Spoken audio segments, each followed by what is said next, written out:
Dapatkan koleksi buku karya Ustadz Dr. Ariful Bahri Hafizahullahu Ta'ala. Dan miliki segera buku Ulama Mazhab dan Manhaj.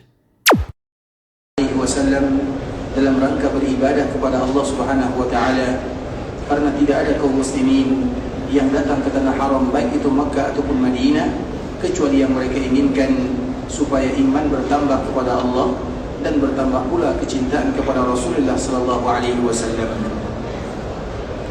Kemudian salawat beriringkan salam semoga senantiasa tercurahkan buat junjungan alam Nabi kita yang mulia, uswah dan qudwah kita bersama Muhammad bin Abdullah sallallahu alaihi wasallam. Rasulullah sallallahu alaihi wasallam adalah manusia yang paling mulia dan dimuliakan oleh Allah Subhanahu wa taala, diberikan kepadanya maqamam mahmudah, dan Allah Subhanahu wa taala sangat mencintai Rasulullah sallallahu alaihi wasallam. Maka sudah sepantasnya kita kaum muslimin mencintai sesuatu yang paling dicintai oleh Allah Subhanahu wa taala, dan yang paling dicintai oleh Allah Subhanahu wa taala adalah Rasulullah sallallahu alaihi wasallam. Makanya Allah Subhanahu wa taala menyebutkan an-nabiyyu aula bil mu'minina min anfusihim. Sesungguhnya Nabi Muhammad sallallahu alaihi wasallam lebih pantas bagi seorang mukmin dibandingkan dengan diri mereka sendiri dalam segala hal. Dan di antara salah satunya adalah masalah mencintai. Mencintai Nabi sallallahu alaihi wasallam tidak sama dengan mencintai yang lainnya. Harus ada buktinya. Kita membuktikan bagaimana kita mencintai Rasulullah sallallahu alaihi wasallam. Dan di antara bentuk kita mencintai Nabi sallallahu alaihi wasallam adalah tidak pernah melupakan Nabi sallallahu alaihi wasallam. Dan salah satunya adalah dengan ucapan salam dan salawat yang selalu kita sampaikan buat baginda Rasulullah sallallahu alaihi wasallam. Makanya Allah Subhanahu wa taala menyebutkan innallaha wa malaikatahu yusalluna 'alan nabi ya ayyuhalladzina amanu sallu 'alaihi wa sallimu taslima. Kalau seandainya kita perhatikan ayat ini, ikhwatul Islam, adalah ayat yang berbeza dari ayat-ayat yang lainnya. Di antara perbezaan ayat ini dengan yang lainnya, ikhwatul Islam, yaitu terletak dalam kalimat yang Allah perintahkan kepada hambanya. Allah menyebutkan ya ayyuhalladzina amanu sallu alaihi wa sallimu taslima. Karena biasanya kalimat ya ayyuhalladzina amanu itu tidak terletak di pertengahan ayat, tapi terletak di awal ayat. Itu kebiasaan yang ada di dalam Al-Quran. Makanya kalau seandainya kita perhatikan di dalam Al-Quran ya ayyuhalladzina amanu, itu adalah perintah. Karena apabila ada kalimat ini, maka Abdullah bin Mas'ud menyebutkan, pasang telinga kalian, dengarkan baik-baik, karena itu perintah yang harus dilakukan atau larangan yang harus ditinggalkan. Nah, kebiasaan perintah ini ada di awal ayat ya ayyuhalladzina amanu kutiba alaikumusiyam. Berada di awal ayat ya ayyuhalladzina amanu aminu, ada di awal ayat. Sedangkan perintah untuk mengucapkan salam dan selawat kepada Nabi itu tidak ada di awal ayat, tapi berada di pertengahan ayat. Karena tidak mungkin Allah memerintahkan hambanya kemudian Allah yang melakukannya. Misalnya Allah memerintahkan hambanya untuk salat, tidak mungkin Allah salat. Ketika Allah memerintahkan hambanya untuk berpuasa, tidak mungkin Allah berpuasa. Ketika Allah memerintahkan hambanya melakukan suatu ibadah, tidak mungkin Allah yang melakukannya. Tapi lain dikala mengucapkan salam dan selawat kepada Nabi. Allah Subhanahu wa taala memerintahkan hambanya untuk mengucapkan salam dan selawat kepada Nabi, dan sebelumnya Allah telah melakukannya. Makanya Allah menyebutkan innallaha wa malaikatahu yusalluna 'alan nabi. Allah mengucapkan salawat kepada Nabi, malaikat juga mengucapkan salawat kepada Nabi. Kemudian baru diperintahkan kita untuk mengucapkan salawat kepada Nabi sallallahu alaihi wasallam, lain dari yang lain. Artinya perintah ini, ikhwatul Islam, Allah mulakan dengan dirinya, kemudian yang kedua adalah malaikatnya, kemudian kita yang ketiga baru diperintahkan untuk melakukannya. Makanya kalimat dan ayat ini merupakan ayat yang luar biasa. Allah yang memulainya untuk dirinya. Ketika kita yang berselawat kepada Nabi, Allah telah terlebih dahulu berselawat kepada Nabi sallallahu alaihi wasallam. Begitu juga dengan para malaikatnya. Makanya ya ayyuhalladzina amanu itu ada di tengah ayat, karena sebelum Allah perintahkan hamba untuk melakukannya, Allah telah terlebih dahulu melaksanakannya, yaitu Allah mengucapkan selawat kepada Rasulullah sallallahu alaihi wasallam. Artinya kalau Allah mengucapkan selawat kepada nabinya, maka kita lebih pantas untuk senantiasa mengucapkan salam dan salawat kepada Rasulullah sallallahu alaihi wasallam. Wajar kalau sekiranya Nabi menyebutkan inna awlan nasi bi yaumal qiyamah aktsaruhum alayya salata. orang yang paling pantas terhadap diriku di hari kiamat, yang berhak terhadap Nabi, baik itu dekat dengan Nabi, bisa minum dari telaga Nabi, mereka yang mendapatkan syafaat dari Nabi, mereka yang dimudahkan urusannya di akhirat sana. Di antara salah satunya aktsaruhum alayya salata, yaitu mereka yang paling banyak mengucapkan salawat kepada Rasulullah sallallahu alaihi wasallam. Sehingga ini merupakan di antara ladang amal di mana kita berlomba-lomba untuk mengucapkan salawat dan salam kepada Nabi. Makanya Allah mengatakan, ya ayyuhalladzina amanu sallu. Apa arti sallu? Sallu itu artinya bukan bersolawat. Sallu itu artinya perbanyaklah mengucapkan solawat. Karena kalimat bersolawat dengan memperbanyak mengucapkan solawat dua hal yang berbeza. Kalimat sallu itu artinya perbanyaklah. Dari mana ada kata perbanyak? Yaitu dari huruf lamnya. Karena huruf lamnya itu ada dua, sallu, atau yang kita kenal dengan syiddah. Dan syiddah itu di dalam bahasa Arab sesuai dengan namanya syiddah. Syiddah itu artinya penekanan. Artinya ditekankan kita untuk melakukan ini. Seperti misalnya, kalau seandainya kita minum syaribah misalnya, tapi kalau bikin syiddah, syarrabah misalnya ada syiddah, berarti minumnya banyak, tidak boleh satu kali. Itulah perbedaan kalimat syiddah dengan kalimat yang lainnya. Maka ketika Allah menyebutkan ya ayyuhalladzina amanu sallu, bukan bersolawat artinya, tapi perbanyaklah mengucapkan salawat, wasallimu, dan perbanyaklah mengucapkan salam kepada Rasulullah sallallahu alaihi wasallam. Allahumma salli ala Muhammad wa ala ahli baitihi wa ala azwajihi wa dhurriyyatihi kama sallaita ala Ibrahim wa ala ali Ibrahim innaka Hamidum Majid. Allahumma barik ala Muhammad wa ala ahli baitihi wa ala azwajihi wa dhurriyyatihi kama barakta ala Ibrahim wa ala ali Ibrahim innaka Hamidum Majid. Ikhwatal Islam, saudara kaum muslimin, para tetamu Allah rahimani wa rahimakumullah. Alhamdulillah, Allah Subhanahu wa taala kembali memberikan kemudahan kepada kita bersama untuk bisa melanjutkan pembahasan membacakan ayat-ayat Allah atau hadis-hadis Rasulullah sallallahu alaihi wasallam, terkhusus yang berkaitan dengan tanah haram, baik itu Makkah ataupun Madinah. Karena dua lokasi ini, sebagaimana Allah mudahkan kita berada di dalamnya, maka dianjurkan juga bagi kita untuk mengetahui apa yang ada di dalamnya. Dan salah satunya adalah nilai-nilai ibadah, sebagaimana hadis yang disebutkan oleh Rasulullah sallallahu alaihi wasallam. Salah satunya adalah ibadah salat.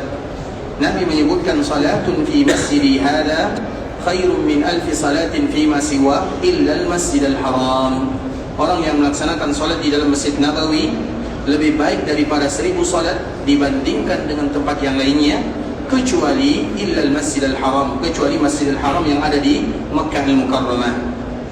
Kemudian dalam hadis yang dibawakan oleh sahabat Jabir bin Abdullah radhiyallahu taala anhu, bahwasanya Rasulullah sallallahu alaihi wasallam bersabda, salatun fi masjidi afdal min alfi salatin fi ma siwa illa al-masjidil haram, wa salatun fil masjidil haram afdal min 100,000 salatin fi ma siwa. Orang yang salat di dalam masjidku lebih afdal. Kalau di dalam riwayat pertama disebutkan lebih baik, di dalam riwayat yang kedua disebutkan lebih afdal. Lebih afdal daripada 1000 salat dibandingkan dengan tempat yang lainnya, kecuali Masjidil Haram.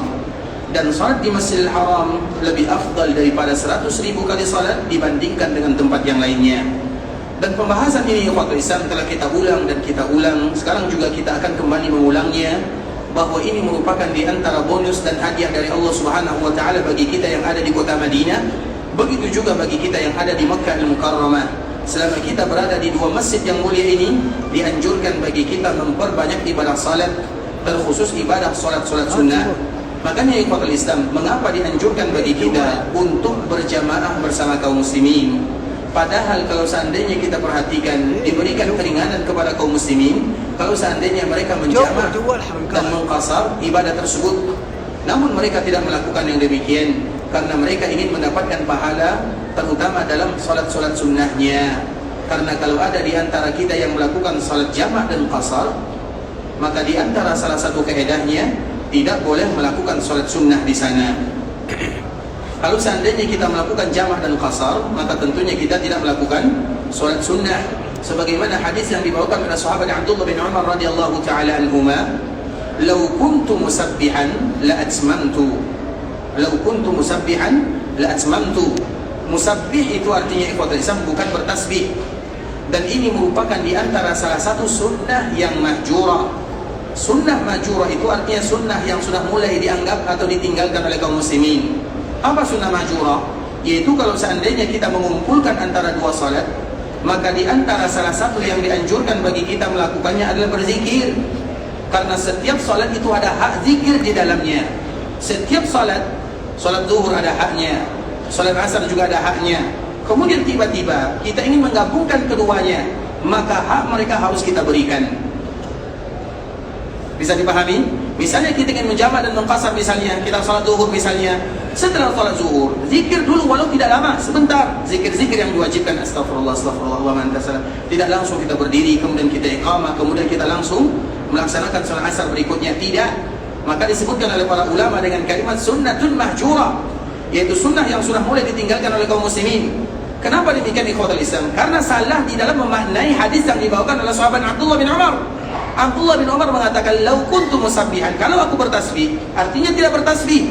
Nah, tasbih di sini artinya bukan berzikir, tapi tasbih itu artinya adalah salat sunnah. Apa maknanya? "Lau kuntu musabbihan la atmamtu." Sesuai dengan kalimatnya, kalau seandainya aku melakukan salat sunnah, lebih bagus aku menyempurnakan salat tersebut. Bisa dipahami? Misalnya kalau kita melaksanakan salat sunnah kemudian kita jamak dan qasar, lebih bagus kita tidak qasar. Lebih bagus kita menyempurnakan yang tadi 2 jadi 4. Misalnya zuhur tadi 2 jadi 4 kalau seandainya kita melakukan salat sunnah. Bisa dipahami atau tidak? Betul pahami? "Lau kuntu musabbihan la atmamtu." Kalau seandainya aku melakukan salat sunnah, artinya orang yang melakukan jamak dan qasar hukum asalnya mereka tidak melakukan salat sunnah. Sehingga kenapa kaum muslimin kalau mereka berada di sini, mereka tetap salat sebagaimana salat kaum muslimin yang lainnya. Salat zuhur pada waktunya, salat asar juga pada waktunya, salat maghrib pada waktunya, isya juga pada waktunya, subuh juga pada waktunya. Maka tidak ada di antara kita yang menjamak salat kecuali kalau seandainya dia mau berpergian. Seperti misalnya esok dia pergi, maka dia jamak zuhur dengan asar misalnya, bukan Jumat dengan asar. Jumat boleh tidak dijamak dengan asar? Besok hari apa? Hari tadi, hari Jumat ya. Besok hari Sabtu. Jumat itu ikhwatul Islam tentunya tidak dijamak dengan asar. Kalau seandainya ada di antara kita yang menjamak, maka jangan sholat Jumat. Tapi tetap boleh hadir di sholat Jumat. Hanya saja niat yang berbeza. Boleh tidak niat berbeza antara imam dengan makmum? Boleh atau tidak? Boleh atau tidak? Siapa yang tahu alasannya? Boleh atau tidak boleh? Silakan jawab. Apa alasannya? Gerakannya sama, tapi apa alasan? Alasan itu kalau bahasa kitanya, apa argumennya, apa dalilnya? Baik, silakan. Siapa sahabatnya? Siapa? Betul nih? Atau tidak tahu? Masya Allah, barakallah, baik, Allah yang sehat selalu Pak ya. Masya Allah, silakan. Masya Allah, barakallah, baik, tapi jawabannya salah ya. Baik, barakallah, baikum. Jadi ikhwatul Islam, ada salah seorang sahabat namanya Mu'adz bin Jabal. Mu'adz bin Jabal radhiyallahu ta'ala anhu. Dia salat Isya di sini di Masjid Nabawi bersama Nabi. Dan dia adalah orang yang ahli dalam Al-Quran. Kemudian dikala dia selesai salat Isya di sini, maka dia pulang ke kaumnya, dan kaumnya ada di Bani Amr bin Auf. Amr bin Auf itu tidak jauh dari Masjid Quba. Kemudian sesampainya di sana, ternyata orang-orang yang ada di Quba menunggu dirinya, sedangkan dia sudah melakukan salat Isya. Kemudian kaumnya belum melaksanakan salat Isya. Dan kita harus tahu, kewajiban salat tidak boleh diulang. Salat itu selama benar, walaupun kurang, tidak lengkap, tidak boleh diulang. Karena kewajiban tidak boleh diulang 2 kali. Misalnya salat Isya, Ustaz saya ragu apakah betul atau salah. Kalau seandainya kita bisa meyakini diri kita sendiri bahwa salatnya sudah tepat, walaupun kurang, tidak boleh diulang salatnya. Tapi diperbanyak salat sunnahnya untuk menutupi kekurangan yang ada di salat-salat wajib. Nah begitu juga dengan sahabat ini, dikala dia salat bersama Nabi, kemudian pulang ke kampung halamannya di daerah Kuba, ternyata kaumnya belum salat, dan kaumnya tidak mau jadi imam kecuali dia. Padahal dia sudah salat Isya, maka dia salat jadi imam dan makmumnya salat Isya, sedangkan dia salat sunnah. Berbeza antara imam dengan makmum. Begitu juga hadis Nabi SAW. Di antara salah satu hadis Nabi SAW, kalau ada di antara kalian yang mendapati jamaah, walaupun kalian sudah salat, maka tidak boleh kecuali kalian bergabung dengannya. Contoh misalnya, ada di antara kaum muslimin, mereka sudah salat maghrib dan isya di perjalanan, kemudian tiba-tiba mereka sampai di Masjid Nabawi waktu isya, dan mereka sudah salat maghrib dan isya. Kemudian dikala mereka sampai di sini, menemukan ada orang salat berjamaah salat isya, apa yang harus mereka lakukan? Mereka datang ke Masjid Nabawi. Maka di saat itu mereka tidak boleh duduk, mereka harus bergabung dan melakukan salat bersama kaum muslimin. Padahal mereka sudah salat isya, tapi untuk yang lain adalah salat isya, untuk dirinya adalah salat sunnah. Bisa dipahami? Karena ada sebahagian sahabat Nabi SAW, dikala Nabi salat subuh, kemudian ada 2 orang sahabat Nabi yang duduk di bagian masjid, di ujung masjid. Kemudian dikala Nabi selesai sholat subuh, Nabi bertanya kepadanya, apa yang kalian lakukan di sini? Kenapa kalian tidak salat? Apa jawaban orang tersebut, 2 orang sahabat ini? Kami sudah sholat subuh. Kemudian Nabi mengatakan, kalau seandainya kalian sudah sholat subuh, maka kalian tetap bergabung, kemudian salat bersama kami, tapi niatnya tidak sama. Bisa dipahami ikhwatul Islam? Artinya, tentunya dikala kita berada di tanah haram Makkah Al-Mukarramah, maka kita akan melakukan sholat secara sempurna di waktu-waktunya, agar kita bisa memperbanyak ibadah sholat sunnah. Karena memang salah satu ibadah yang paling mulia, yang pertama kali akan dihisab oleh Allah Subhanahu wa Ta'ala adalah ibadah salat. Dan kita menginginkan ibadah salat tersebut kita perbanyak melakukan dikala kita berada di tanah haram Makkah ataupun Madinah. Makanya Nabi SAW menyebutkan salatun fi masjidi hadha, orang yang salat di dalam masjidku, artinya semua salat yang mereka lakukan di dalam Masjid Nabawi, baik itu salat wajib ataupun salat sunnah dan juga salat jenazah, kalau seandainya mereka ikut serta melakukan di dalam Masjid Nabawi, khairum min alfi salatin fima siwa, maka itu lebih baik, lebih afdal. Artinya bukan 1000, lebih baik dari 1000, lebih afdal dari 1000, kecuali dibandingkan dengan Masjidil Haram yang ada di Makkah Al-Mukarramah. Sedangkan di Makkah Al-Mukarramah ikhwatul Islam, karena keutamaan ini yang ada di Masjid Nabawi, tentunya khusus di bagian dalam Masjid Nabawi sahaja. Sedangkan kalau lagi tidak dinamakan Masjid Nabawi, maka tidak mendapatkan keutamaan ini. Artinya keutamaan lebih daripada 1000. Di dalam riwayat yang lain lebih daripada 50.000. Agar kita tahu bahwa ternyata beribadah di dalam Masjid Nabawi itu tidak ada batasnya. Semakin sempurna salatnya, semakin tumakninah, semakin khusyuk, semakin bagus, maka tentu semakin diberikan pahala yang luar biasa oleh Allah Azza wa Jalla.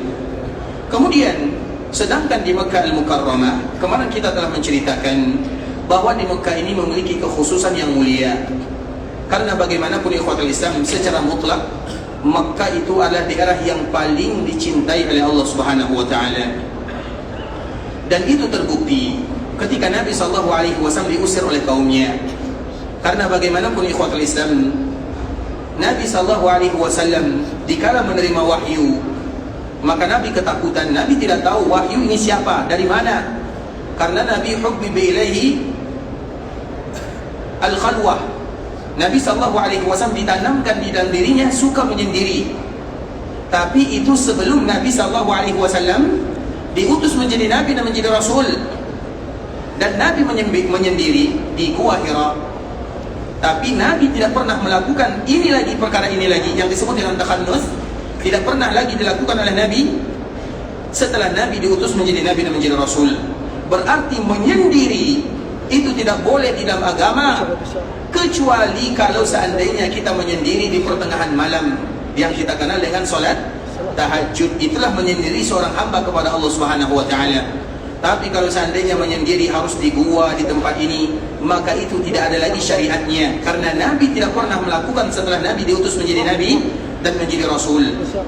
Makanya Nabi SAW hubbiba ilaihi al-khalwah. Nabi SAW menyukai khalwah. Khalwah itu menyendiri di sebuah tempat yang kita kenal dengan Gua Hira. Selama Nabi SAW berada di Gua Hira, kenapa harus di Gua Hira? Karena Gua Hira itu ikhwatul Islam, apabila kita melihat, maka langsung kita akan memperhatikan Ka'bah Al-Musharrafah. Kita akan memperhatikan keadaannya. Maka lokasi ini, lokasi yang betul-betul disengaja oleh Nabi SAW untuk merenung di dalamnya. Hanya saja para ulama, mereka berbeza apa yang dilakukan oleh Nabi di kala Nabi berada di Gua Hira. Ada yang menyebutkan Nabi SAW beribadah kepada Allah sesuai dengan fitrah. artinya tidak beribadah kecuali berdoa saja kepada Allah Azza wa Jalla. Fitrahnya berbicara, karena fitrah menyembah selain Allah Subhanahu wa taala itu bukan fitrah namanya. Sehingga Nabi sallallahu alaihi wasallam menyembah Allah dengan fitrahnya. Kemudian riwayat yang lain disebutkan oleh para ulama, Nabi dikala berada di dalam gua tersebut, Nabi berada di dalam agama kakeknya Ibrahim. Karena sisa-sisa agama Nabi Ibrahim itu masih banyak. Bahkan bukan hanya Nabi saja ikhwatul Islam, kurang lebih ada 6 orang. Ada 6 orang sahabat atau ada 6 orang yang mana mereka masih berada di dalam agama samawi, masih berada di dalam agama Nabi Ibrahim. Dan salah satunya ikhwatul Islam adalah Waraqah bin Naufal. Waraqah bin Naufal itu adalah pamannya, anak paman dari ibunda Khadijah radhiyallahu taala anha. Namun dia tidak termasuk orang-orang jahiliyah, orang-orang Quraisy kufar. Dia adalah seorang yang muslim dan dia berpegang teguh kepada agama lamanya, yaitu agama Nasara. Kemudian dikala Nabi berdakwah, dia beriman kepada Nabi sallallahu alaihi wasallam. Makanya Nabi sallallahu alaihi wasallam mengatakan, la tasubbu Waraqah bin Naufal. Jangan pernah kalian mencela Waraqah bin Naufal, karena untuknya 2 surga. Kenapa demikian? Karena dia beriman kepada nabinya dan dia juga beriman kepada Nabi sallallahu alaihi wasallam. Namun dikala Nabi menyampaikan dakwah, dia sudah meninggal. Sehingga ikhwatul Islam, di zaman Nabi bukan hanya Nabi yang tahu tentang dakwah Nabi Ibrahim, banyak. Salah satunya adalah ayahnya daripada sahabat Sa'id. Ada salah seorang sahabat ikhwatul Islam namanya Sa'id. Sa'id ini merupakan salah seorang sahabat yang dijamin masuk surga 10 orang, yang kita kenal dengan Al-Ashra Al-Mubashshiruna bil Jannah. 10 orang sahabat yang dijamin masuk surga. Khulafaur Rasyidun, Abu Bakar, Umar, Utsman, Ali radhiyallahu ta'ala anhum ajma'in. Kemudian Abdurrahman, Sa'ad bin Abi Waqqas, kemudian Sa'id ini, kemudian Talha, kemudian Zubair. Itu semuanya merupakan sahabat yang dijamin surga. Semua sahabat dijamin surga, tapi mereka ini disebutkan namanya dalam satu hadis. Dan Nabi menyebutkan Abu Bakar fil Jannah, Umar fil Jannah, Utsman fil Jannah, Ali fil Jannah, Talha fil Jannah, Abdurrahman fil Jannah, Sa'ad bin Abi Waqqas fil Jannah, Sa'id bin Zaid fil Jannah. Disebutkan oleh Nabi sallallahu alaihi wasallam satu persatu. Dan salah satunya namanya adalah Sa'id. Ayahnya namanya adalah Zaid. Zaid ini ikhwatul Islam, dia selalu duduk di Mekah di Ka'bah Al-Musyarrafah dan mengatakan, ya Allah, tidak ada lagi yang beriman kepadamu, tidak ada yang beriman kepadamu kecuali diriku. Karena semua mereka yang ada di sana, mereka sudah menyembah berhala-berhala, sedangkan dia tetap berada dalam agama Ibrahimiyah atau agama sebelumnya. Sehingga ikhwatul Islam, sebahagian para ulama menyebutkan ketika Nabi berada di Gua Hira, maka Nabi berada di dalam agama Ibrahim. Kemudian yang lain mengatakan Nabi SAW bertafakkur di sana. Inilah tiga pembahasan yang disebutkan oleh para ulama, apa yang dilakukan oleh Nabi ketika Nabi berada di dalam Gua Hira. Dan kita tahu Gua Hira adalah gua yang memiliki nilai sejarah, tapi dia tidak punya keutamaan apapun. Bisa dipahami ya? Dia memiliki nilai sejarah, Nabi berada di sana, tapi apakah ada keutamaan kita harus mendakinya? Ada atau tidak? Berarti kita harus mendakinya atau tidak? Tidak. Boleh kita pergi ke Gua Hira? Boleh. Tapi jangan dilalaikan tujuan utama dikala kita salat jangan gara-gara ke Gua Hira kita harus salat subuh di atasnya. Bisa dipahami? Dan biasanya itu yang berlaku. Tetap kita salat di Masjid Haram Makkah Al-Mukarramah. Kemudian kalau seandainya ada waktu kita ingin melihat bagaimana sejarah Nabi, bagaimana pengalaman Nabi, maka tidak menjadi masalah. Karena Gua Hira itu adalah gua yang punya nilai sejarah, tapi dia tidak ada keutamaan khusus yang ada di dalamnya. Kemudian ikhwatul Islam, dikala Nabi SAW didatangi oleh malaikat, karena Nabi melihat Jibril itu 2 kali. Yang pertama dikala ini, Nabi melihat ada makhluk yang sangat besar di antara bumi dan langit, di atas kursi. Dan itu adalah Jibril. Dan Jibril itu hanya dilihat oleh Nabi 2 kali. Yang pertama dikala Nabi menerima wahyu, dan yang kedua dikala Nabi melakukan peristiwa Isra dan Mi'raj. Sisanya Nabi melihat Jibril dalam bentuk manusia, menyerupai seorang sahabat yang namanya Dihyah Al-Kalbi. Karena sahabat ini adalah sahabat yang paling ganteng di antara yang lainnya. Sehingga Jibril setiap kali melihat, atau Nabi setiap kali berjumpa dengan Jibril, Jibril itu dalam bentuk sahabat Dihyah namanya. Sehingga kalau seandainya ada di antara kita yang punya anak keturunan, di antara salah satu nama yang terbagus adalah Dihyah. Dihyah itu merupakan sahabat yang paling tampan wajahnya, dan malaikat Jibril selalu menyerupai dirinya dikala berjumpa dengan baginda Rasulullah SAW. Kemudian dikala Nabi menerima wahyu, maka Nabi ketakutan, Nabi tidak tahu ini siapa, maka dia berlari. Kemudian sampai di rumah, dibawa oleh bunda kita Khadijah, maka diselimutkan oleh Khadijah, dan Khadijah langsung mengadu kepada Waraqah bin Naufal. Ketika Waraqah mendengarkan cerita Nabi Muhammad SAW, apa kata Nabi? Mereka akan mengusirmu wahai Muhammad.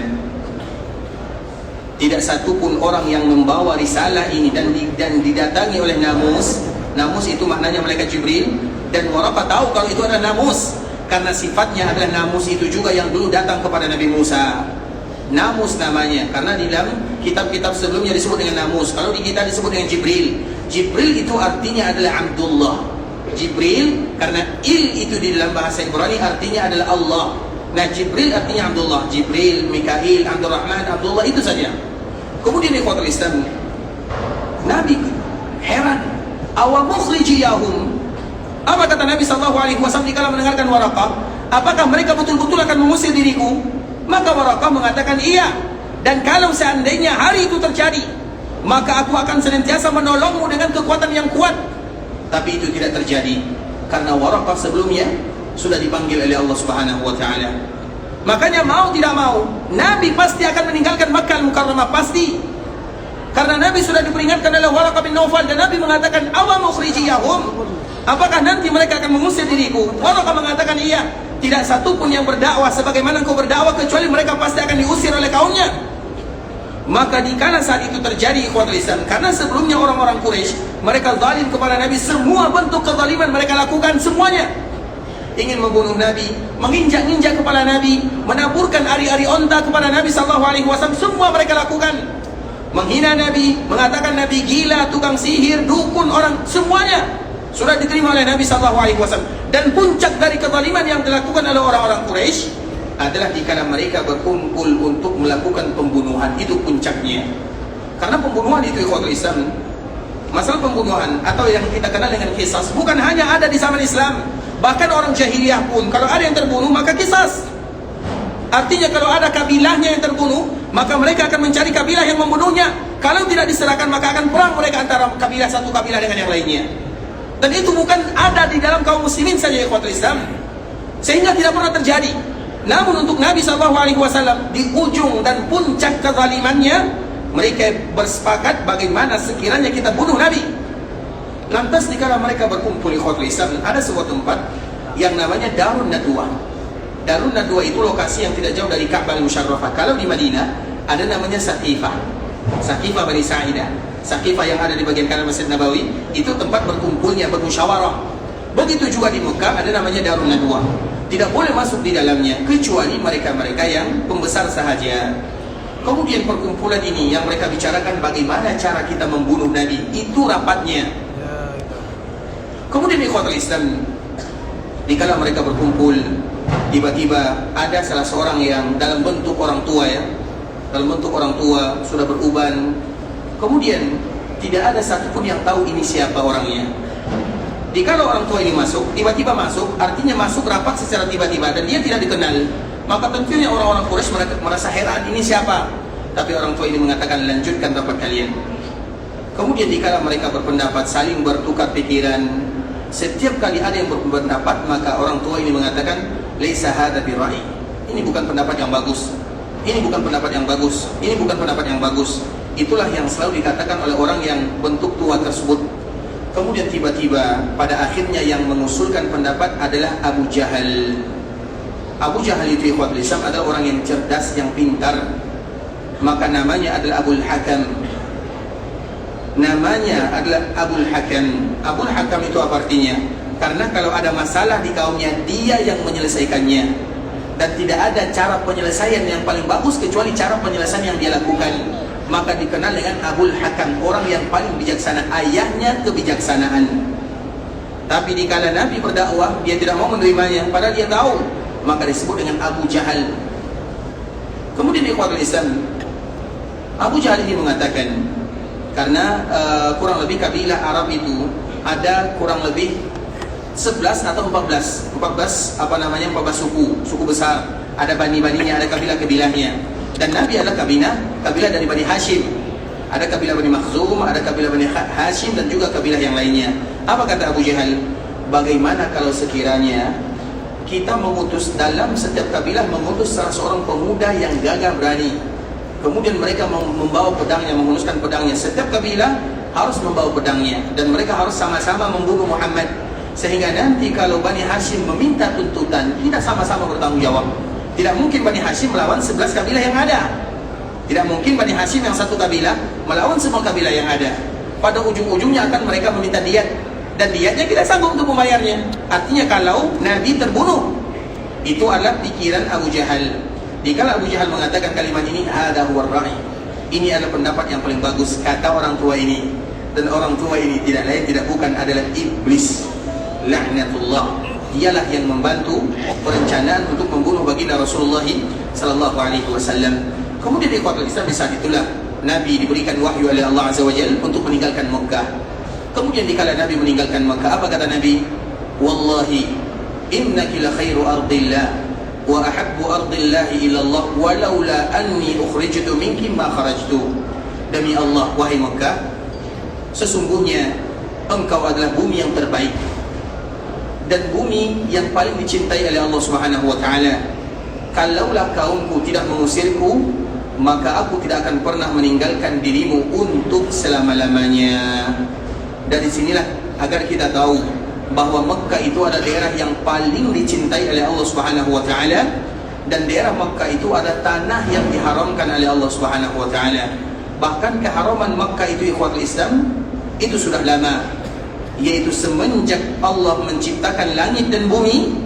Semenjak itu pula lah Mekah langsung dijadikan sebagai tanah haram oleh Allah Subhanahu wa taala. Jadi keharaman Makkah itu sudah lama, semenjak bumi ini ada, maka Makkah sudah dijadikan sebagai tanah haram, lain dengan Madinah. Kalau Madinah ya ikhwatul Islam, kapan kita mengetahui keharaman Madinah? Kapan kita mengetahui keharaman Madinah? Ketika Nabi SAW datang ke sini. Makanya Nabi SAW menyebutkan, Allahumma inna Ibrahim harrama Makkah wa inni haramtul Madinah. Ya Allah, sesungguhnya Nabi Ibrahim mengharamkan Makkah. Bukan Nabi Ibrahim yang mengharamkan Makkah, Allah sebelumnya sudah mengharamkannya, tapi keharamannya diperjelas melalui lisan Nabi Ibrahim. Sedangkan Madinah itu melalui lisan Nabi SAW, walaupun Allah juga yang mengharamkannya, tapi melalui lisan Nabi SAW. Maka di sinilah para ulama mereka berbeza. Kalau keharaman Makkah itu sepakat ijma' para ulama, sedangkan keharaman Madinah ada sedikit perbezaan di kalangan para ulama, walaupun hasilnya bahwa Makkah itu adalah tanah haram dan Madinah juga merupakan tanah haram sebagaimana keharaman Makkah. Makanya keharaman Makkah itu ikhwatul Islam lebih kuat dibandingkan dengan keharaman Madinah. Dan saking kuatnya keharaman Makkah, siapapun yang menginginkan keburukan di sana, maka Allah akan azab dia di dunia sebelum Allah berikan hukuman di akhirat sana. Sehingga siapapun di antara kita yang diberikan rezeki datang ke kota Makkah Al-Mukarramah, di samping itu merupakan nikmat dari Allah Subhanahu wa taala, tapi kita harus tahu aturannya. Karena Allah menyebutkan di surah Al-Hajj, surat ini adalah surat yang dianjurkan bagi kaum muslimin untuk membacanya sebelum mereka beribadah di sini, di Makkah dan Madinah. Wa man yurid fihi bi ilhadin bi dhulmin nuziquhu min adzabin alim. Siapapun di antara mereka yang ingin melakukan kezaliman di Makkah Al-Mukarramah, maka kami rasakan kepada mereka azab yang sangat pedih. Sehingga Abdullah bin Abbas ikhwatul Islam, sepupu Nabi, sahabat Nabi, ulamanya dari kalangan sahabat Nabi, dikala Nabi wafat, maka dia pergi ke Mekah. Kemudian dikala dia pergi ke Mekah, pada akhirnya dia pergi ke sebuah daerah yang kita kenal dengan Taif. Makanya kaum muslimin dikala mereka pergi ke Taif, mereka akan pergi ke Masjid Abdullah bin Abbas, dan Abdullah bin Abbas meninggalnya di sana. Tentunya kita bertanya, kenapa dia berada di sana? Tentunya ini alasan dia pribadi ya. Karena setiap kali dia membaca ayat ini, dia takut kepada Allah. Ya Allah, aku takut kalau seandainya aku melakukan kezaliman, Engkau akan timpakan kepadaku azab yang pedih. Padahal dia adalah sahabat Nabi, dia adalah sepupu Nabi, dan dia ada orang yang dijamin surga.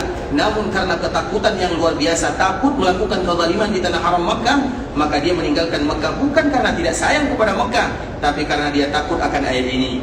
Sehingga pada akhirnya dia pergi ke Taif dan meninggal di sana. Dan biasanya kaum muslimin kalau ada di Taif, mereka akan datang ke Masjid Abdullah bin Abbas radhiyallahu ta'ala anhuma.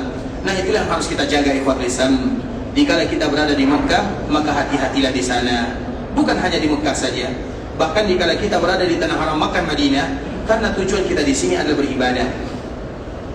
Dan bahkan kita usahakan yang kita lakukan itu hanya yang wajib atau yang sunnah. Perkara-perkara yang membuat kita lalai, bahkan perkara mubah pun ikhwatul Islam selalu kita contohkan. Misalnya contoh, dikala kita berada di tanah haram Makkah dan Madinah, biasanya kita tinggal di hotel, di penginapan, dan tergantung levelnya. Kemudian biasanya di penginapan tersebut ikhwatul Islam ada televisinya, rata-rata ya. Kemudian dikala kita berada di kamar, kita nonton misalnya, nonton televisi. Menonton boleh atau tidak? Boleh atau tidak? Boleh. Bukan boleh ikhwatul Islam, iya boleh, mubah. Artinya boleh-boleh saja. Tapi pertanyaannya, apakah pantas kita melakukan dikala kita berada di tanah haram Makkah Madinah? Pantas atau tidak? Jauh-jauh kita datang ke sini bukan untuk menonton TV, tapi untuk beribadah, mendapatkan ridha ilahi. Padahal itu adalah perkara yang mubah.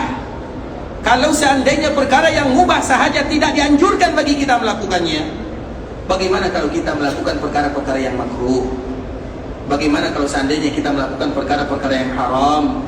Yang mubah saja dianjurkan bagi kita meninggalkannya, karena momennya di sini momen bukan perkara yang mubah. Tapi bagaimana kita beribadah yang sunnah, yang dianjurkan, yang ditekankan, yang diwajibkan, itu yang harus kita prioritaskan. Yang mubah itu ikhwatul Islam nanti, jangan di sini.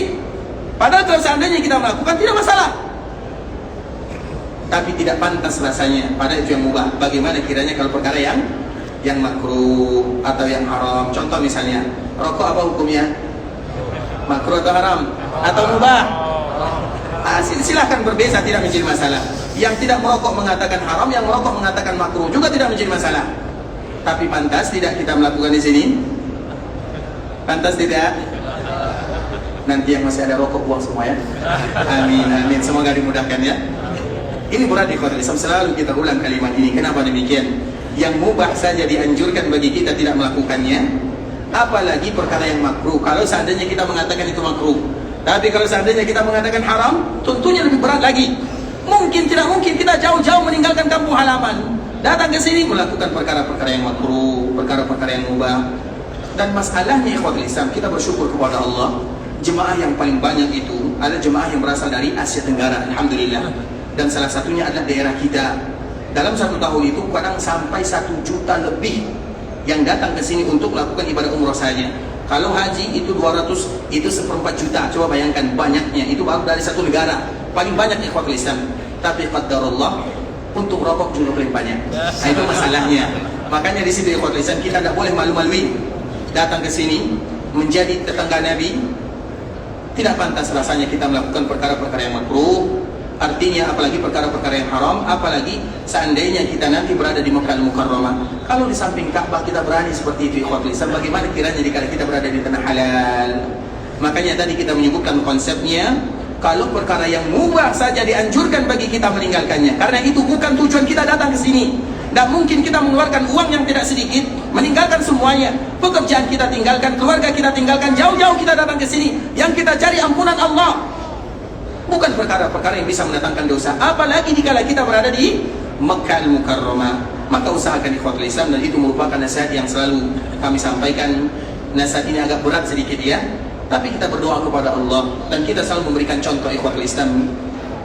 Nabi pernah berpesan kepada para sahabatnya, karena Nabi pernah melihat ada para sahabat, karena dulu di sini ikhwatul Islam, di antara salah satu makanan yang paling disukai itu adalah bawang merah dan bawang putih.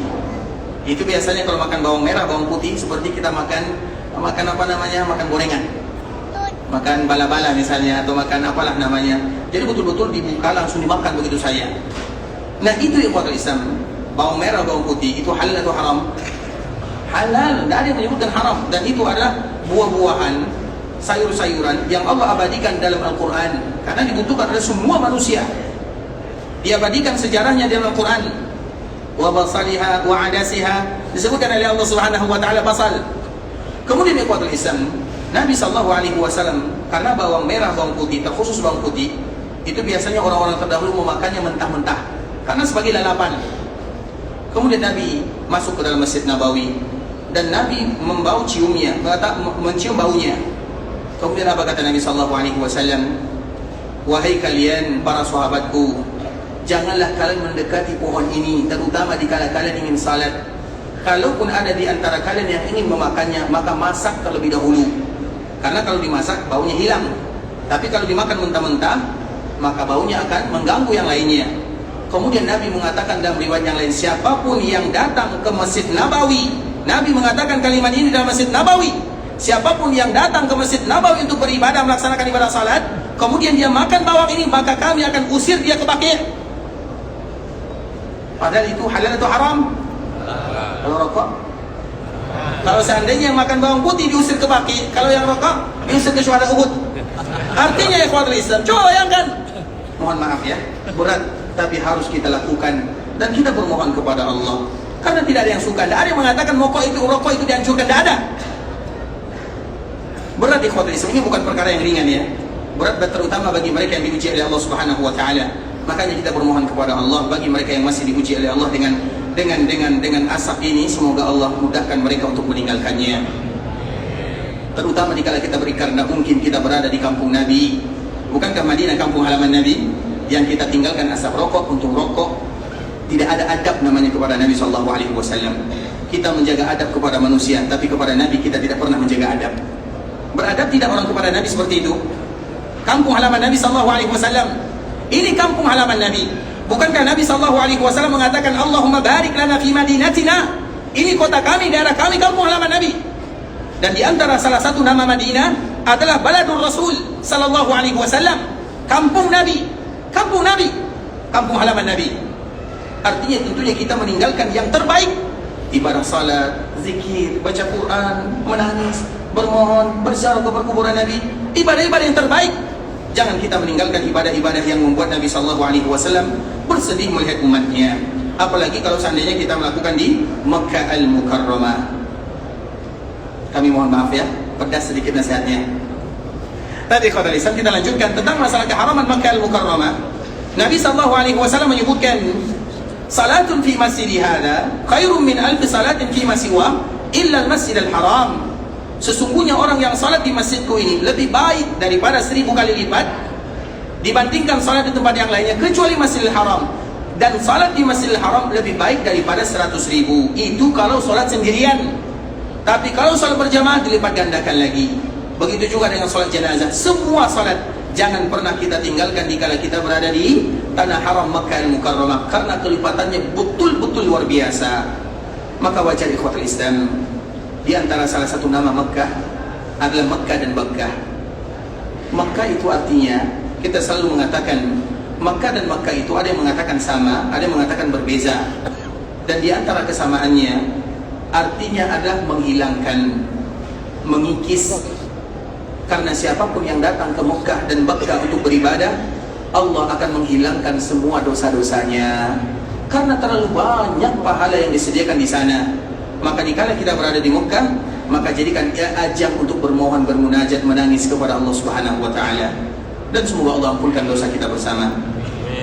Makanya ikhwatul Islam, ini selalu kita sampaikan ya. Di antara kalimat yang dianjurkan bagi kaum muslimin untuk tidak melupakannya, ada kalimat yang dianjurkan, yang diajarkan oleh Nabi sallallahu alaihi wasallam. Apalagi jika kita berada di sini. Di sini ikhwatul Islam adalah momen di mana kita berlatih untuk menangis, bermohon, curhat kepada Allah, mengadukan semua urusan kepadanya. Sehingga di antara salah satu kalimat yang paling bagus, Allahumma inni a'udzubika min ilmin la yanfa' wa min qalbin la takhsha' wa min 'ainin la tadma' wa min du'ain la yusma' wa a'udzubika min al-arba'. Ya Allah, aku berlindung kepadamu dari ilmu yang tidak bermanfaat, dari hati yang tidak mau khusyuk, dari mata yang tidak mau menangis, dari doa yang tidak dikabulkan, dan aku berlindung kepadamu dari 4 perkara ini. Supaya apa ya ikhwatul Islam? Keberadaan kita di sini, jangan sampai kita meninggalkan Mekah dan Madinah kecuali air mata kita sudah tumpah menangis mengadu kepada Allah Azza wa Jalla. Kalau seandainya tidak demikian, berarti bisa jadi itu tanda Nabi saja ikhwatul Islam menangis. Nabi sallallahu alaihi wasallam saja menangis. Bagaimana dengan kita, Nabi yang sempurna, yang diampunkan dosanya, yang dijamin surga, tidak melewati hari-harinya kecuali menangis? Bagaimana dengan kita yang ada di sini? Sekasar apa hati kita kira-kira kalau kita tidak menangis? Makanya di saat itulah kita butuh pertolongan dari Allah Azza wa Jalla, menangis akan semua kesalahan, menangis akan kerasnya hati, menangis akan permasalahan yang kita hadapi, menangis karena masalah kita dengan keluarga, menangis kepada Allah Subhanahu wa taala. Menangislah, terutama dikala kita berada di sini Makkah, Madinah, momen di mana kita menangis dalam tangisan, kita larut di dalamnya sambil bermunajat, curhat, bermohon, meminta, merintih di hadapan Allah Azza wa Jalla. Maka di awal muqaddimah kita bermohon, Allahumma inni a'udzubika min ilmin la yanfa' wa min qalbin la takhsha' wa min 'ainin la tadma' wa min du'ain la yusma' wa a'udzubika minal arba'. Ada yang hafal? Disitulah pentingnya ikhwatul Islam. Karena kadang-kadang dikala kita beribadah kepada Allah Azza wa Jalla, kita harus butuh. Artinya coba bayangkan, jangan kita lewatkan Madinah kecuali kita sudah menangis di sana, di dalam Masjid Nabawi. Jangan kita lewatkan Ka'bah kecuali kita sudah menangis di sana. Jangan kita lewatkan Safa kecuali kita menangis di sana. Jangan lewatkan Marwah kecuali menangis di sana. Indah kalau seandainya kita menumpahkan air mata, itu indah sekali ikhwatul Islam. Seolah-olah hati kita itu bersih dari segala-galanya. Kalau kita menumpahkan semuanya, maka berlama-lamalah kita berdoa kepada Allah. Dan sebelumnya kita bermohon dan berlindung kepada Allah dari 4 perkara ini. Maka ucapkanlah Allahumma inni a'udzubika min ilmin la yanfa' wa min qalbin la takhsha'. Ya Allah, aku berlindung kepadamu dari ilmu yang tidak bermanfaat, dari hati yang tidak mau khusyuk. Karena hati kalau tidak khusyuk, wa min 'ainin la tadma', maka mata tidak mau meneteskan airnya. Kemudian kalau tidak demikian, wa min du'ain la yusma', semua kita berdoa kepada Allah, namun sayang doa kita tidak dikabulkan oleh Allah Azza wa Jalla. Maka dari situlah kita berlindung. Karena momen di sini adalah momen air mata, daerah air mata. Kita ingin curhat kepada Allah dengan kalimat-kalimat yang indah. Maka ucapkan kalimat ini supaya kita selalu menangis, merintih, bermohon, mengadu, curhat kepada Allah Subhanahu wa taala. Karena kalau kita mengadukan masalah kita kepada manusia, siap-siaplah semua kita akan kecewa. Tapi kalau kita mengadu kepada Allah, maka pahala di atas pahala, dan Allah akan memberikan segala-galanya, bahkan melebihi apa yang kita minta. Sehingga sebagian para ulama menyebutkan, coba bayangkan bagaimana kasih sayang Allah. Orang yang dilaknat, orang yang paling dibenci oleh Allah, yang paling dibenci oleh Allah, dikabulkan doanya. Yang paling dibenci oleh Allah, siapa yang paling dibenci oleh Allah? Siapa? Iblis, syaitan. Tapi lihat, Allah kabulkan doanya itu tidak? Qala rabbi anzirni ila yaumi yub'atsun, qala innaka minal munzirin. Langsung dikabulkan oleh Allah Azza wa Jalla. Padahal dia adalah orang yang menyesatkan hamba Allah Azza wa Jalla, dan dia adalah makhluk yang paling dibenci oleh Allah Subhanahu wa taala. Tapi doanya dikabulkan. Bagaimana dengan kita yang beriman?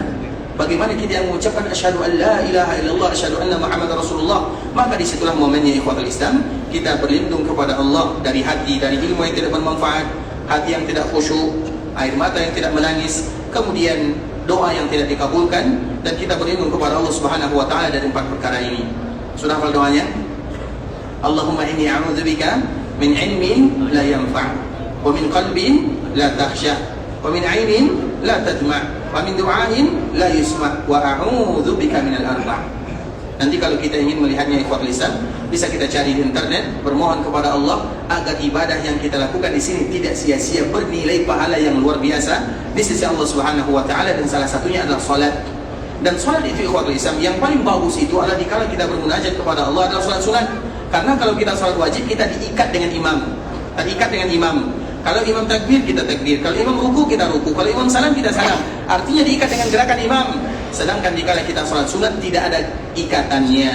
Makanya Nabi mengatakan, kalau salat berjamaah, maka lihat keadaan orang lain. Artinya sebagaimana biasanya. Tapi kalau salat sendirian, silahkan kalian memperlama selama-lamanya. Dan kapan lagi momennya, terutama dikala kita berada di tanah haram Makkah dan Madinah.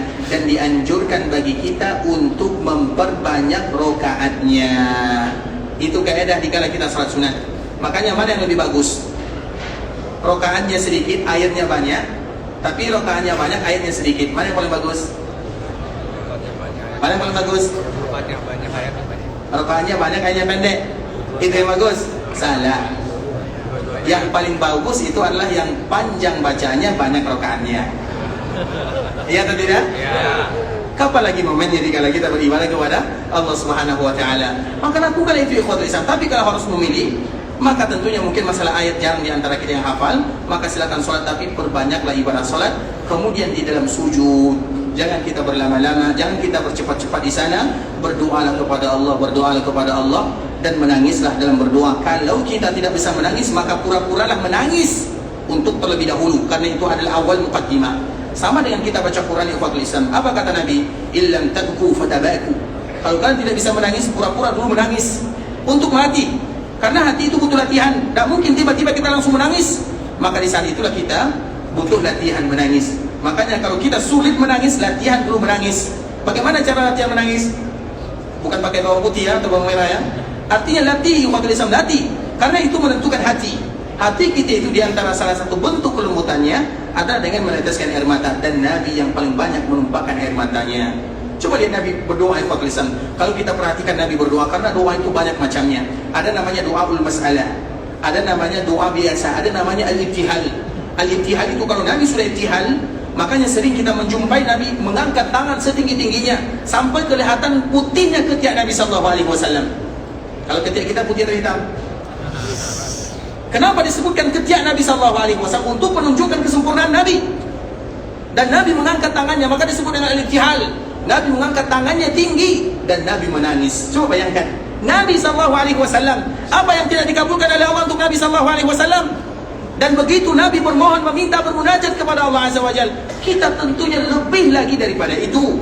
Maka di saat itu ikhwatul Islam, jadikan momennya Makkah dan Madinah untuk kita meneteskan air mata, bermohon dan bermunajat kepada Rabbul Izzati wal Jalalah. Salah satunya ada di dalam masalah ibadah salat. Dan kemarin kita menyebutkan ikhwatul Islam, kalau salat di Masjidil Haram Makkah Al-Mukarramah itu lebih daripada 100.000 kalau seandainya kita sholat sendirian. Kalau sholat berjamaah ditambah lagi pahalanya. Dan Masjidil Haram yang ada di Makkah Al-Mukarramah itu mencakup semuanya. Kemarin kita telah menyebutkan salah satu dalil ikhwatul Islam, yaitu ayat yang ada dalam surah At-Taubah. Sekarang kita menyebutkan dalil yang kedua. Mengapa Makkah itu semua daerah lokasinya disebut dengan Masjidil Haram? Kita contohkan misalnya ayat yang semua kita hafal.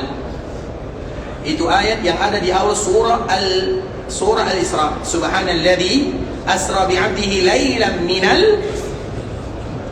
Maha suci Allah yang telah memperjalankan hambanya dari Masjidil Haram menuju Masjidil Aqsa. Pertanyaannya ikhwatul Islam, peristiwa Isra itu artinya perjalanan di malam hari.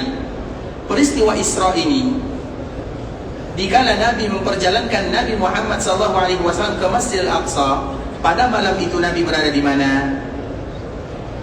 Pada malam itu ikhwatul Islam, ada dua pendapat yang mengatakan. Yang pertama, Nabi sedang berada di rumah bibinya Ummu Hani atau khalahnya, atau apa namanya kalau saudara paman, apa nama saudara paman? Bibi ya, bibi. Karena paman Nabi ada 10 orang, ada yang menyebutkan 12, ada yang mengatakan 13. Sedangkan bibi Nabi ada 6, salah satunya adalah Ummu Hani. Sehingga Nabi pada malam itu berada di Ummu Hani. Itu riwayat yang pertama. Dan riwayat yang lebih kuat lagi, bahwa Nabi pada malam Isra, Nabi sedang berada di rumahnya. Di mana rumah Nabi? Rumah Nabi di mana? Di mana rumah Nabi?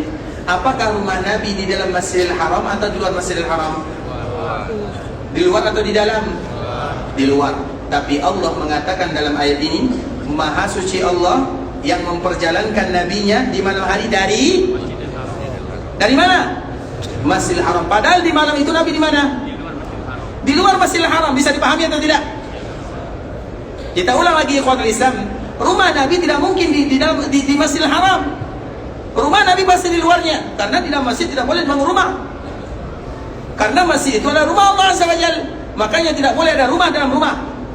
Artinya tidak boleh ada rumah di dalam rumah Allah Azza wa Jalla. Karena kita sudah mewakafkan semuanya. Sehingga rumah Nabi ataupun rumah bibinya pasti berada di luarnya. Tapi Allah mengatakan, Subhanalladzi asra bi'abdihi lailan minal. Allah mengatakan dengan jelas, Maha suci Allah yang telah memperjalankan hambanya di malam hari dari Masjidil Haram. Padahal Nabi tidak ada di Masjidil Haram. Nabi berada di rumahnya, dan rumah Nabi di luar Masjidil Haram. Bisa dipahami ya? Tapi Allah menamakan bagian rumah Nabi itu adalah Al-Masjidil Haram. Jelas sampai di sini? Kalau sudah jelas kita tutup sampai di sini saja ya. Insyaallah besok kita sambung lagi pembahasannya. Barakallahu fikum ikhwatul Islam, saudara kaum muslimin, para tetamu Allah rahimani wa rahimakumullah. Tentunya yang benar dari Allah Subhanahu wa taala, yang salah dari diri kami pribadi karena kurangnya ilmu kami, karena kebodohan, karena kejahilan, karena ketidaktahuan kami. Kami mohon dimaafkan kalau ada kalimat-kalimat yang salah, bahasa-bahasa yang bagus, penyampaian yang kurang berkenan, nasihat-nasihat yang pedas, dan memang pedas nasihatnya, kami mohon dimaafkan. Dan tentunya ada untuk kemaslahatan kita bersama, karena tidak ada tujuan kita datang ke sini kecuali menginginkan ampunan dari Allah Azza wa Jal, dan semoga Allah ampunkan dosa kita bersama. Allah ampunkan dosa orang tua kita, Allah ampunkan dosa saudara-saudari kita, keluarga kita, masyarakat kita, dan seluruh orang-orang yang pernah berbuat baik kepada kita serta seluruh kaum muslimin. Tidak ada di antara kita yang mendapatkan musibah kecuali Allah lapangkan musibahnya. Tidak ada di antara kita yang sakit kecuali Allah berikan kesehatan dan kesembuhan. Tidak ada di antara kita yang berhutang kecuali Allah Subhanahu wa taala membantu untuk pelunasannya. Kalau ada di antara kita yang ingin pergi ke Mekah untuk beribadah, semoga Allah menerima semua amal ibadahnya. Allah kabulkan setiap doa dan permintaannya. Allah jadikan umrahnya adalah umrah yang mabrurah, wa sa'yan mashkura, wa dhanban maghfura. Dan semoga Allah membuka hati kita untuk selalu melakukan kebaikan-kebaikan selama kita berada di tanah haram. Dan semoga kebaikan tersebut senantiasa menular dalam kehidupan kita sampai kita berjumpa dengan Allah Subhanahu wa taala. Semoga, dan kalau ada di antara kita yang ingin pulang ke kampung halamannya, semoga dimudahkan perjalanannya, dilancarkan urusannya, senantiasa diberikan kesehatan pada dirinya, pada keluarganya dan orang-orang yang dia cintai. Semoga mereka kembali dikumpulkan bersama keluarga yang mereka tinggalkan dalam keadaan sehat walafiat. Dan semoga suatu saat nanti mereka kembali dipanggil oleh Allah Subhanahu wa taala untuk beribadah di tanah suci, mereka, keluarganya dan orang-orang yang mereka cintai. Semoga Allah berikan kepada kita keikhlasan dalam beribadah. Allah Subhanahu wa taala memberikan kepada kita istiqamah dalam agama, dan semoga Allah Subhanahu wa taala menutup usia kita dalam keadaan husnul khatimah. Dan sebagaimana Allah kumpulkan kita di kota Madinah, semoga kita pun nanti berkumpul di dalam surga bersama baginda Rasulullah sallallahu alaihi wasallam untuk selama-lamanya. Kita tutup dengan doa kafaratul majlis. Subhanakallahumma bihamdika asyhadu an la ilaha illa anta astaghfiruka wa atubu ilaik. Wa sallallahu wa sallim ala nabiyyina wa habibina wa khalilina wa sayyidina Muhammadin wa ala alihi wa sahbihi wa sallam tasliman katsira. Assalamualaikum warahmatullahi wabarakatuh.